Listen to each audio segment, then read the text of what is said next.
সুপ্রিয় কমলমতি ছাত্র ছাত্রীরা, আশা করি তোমরা সবাই ভালো আছো। আজকে আমি ট্যাগ কোশ্চেনের প্রথম পর্ব নিয়ে আলোচনা করব যে কিভাবে আমরা সহজেই ট্যাগ কোশ্চেন করতে পারি। তো চলো আজকের ভিডিওতে দেখাবো সাহায্যকারী ক্রিয়া থাকলে এবং সাহায্যকারী ক্রিয়া না থাকলে কিভাবে আমরা ট্যাগ কোশ্চেনগুলো করব, সে বিষয়ে আমি কথা বলবো। সঙ্গে আছে আমি প্রভাষক ইফতেখার আহমেদ রতন।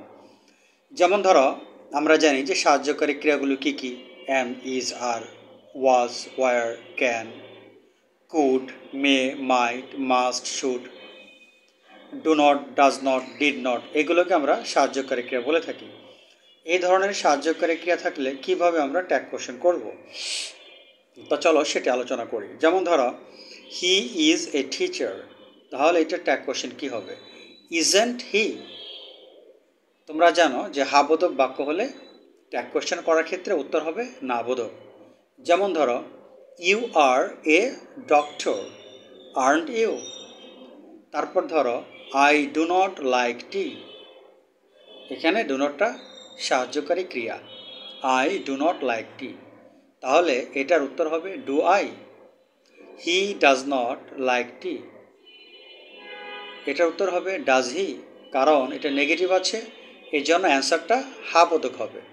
তার মানে নেগেটিভ থাকলে অ্যাফার্মেটিভ উত্তর হয়।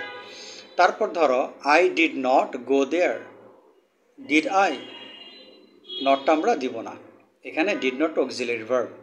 I did not go there, did I shall help you, তাহলে এটা যেহেতু হাবোধক আছে না বোধক হবে shan't I. You will help me, won't you, মানে উইল নটটা ওন্ট হয়, WON''T, ওন্ট ইউ। তাহলে আমরা সাহায্যকারী ক্রিয়াযুক্ত ট্যাগ কোশ্চেনটা শিখলাম। এখন সাহায্যকারী ক্রিয়া না থাকলে কিভাবে সেটা ট্যাগ কোশ্চেন করব।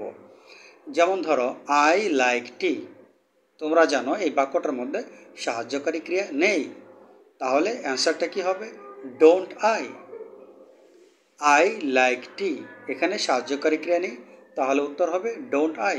তার মানে সাহায্যকারী ক্রিয়া না থাকলে টেন্সের উপর ভিত্তি করে do not, does not, did not হবে।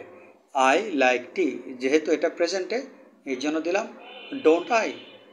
হি loves his country, doesn't he, he loves his country, doesn't he. যেহেতু ভার্বের সাথে এস বেস থাকলে আমরা ডাজন্ট ব্যবহার করি।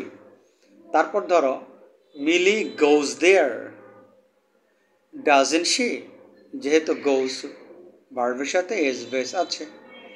আই ওয়েন্ট দেয়ার, এটা যেহেতু পাস্টে, ডিডেন্ট আই ওয়েন্ট দেয়ার, এটা ট্যাগ কোশ্চেন হবে ডিডেন্ট আই। তারপর ধরো, you love your country, don't you, you love your country, don't you, যেহেতু এটা হাবোধক আছে আমরা নেগেটিভ করলাম। আর যেহেতু এখানে সাহায্যকারী ক্রিয়া নেই, টেন্স অনুসারে আমরা do not, does not, did not ব্যবহার করলাম। ছোট পরিসরে আজকের ভিডিও এখানে শেষ করছি। সবাই ভালো থাকো, আল্লাহ হাফেজ।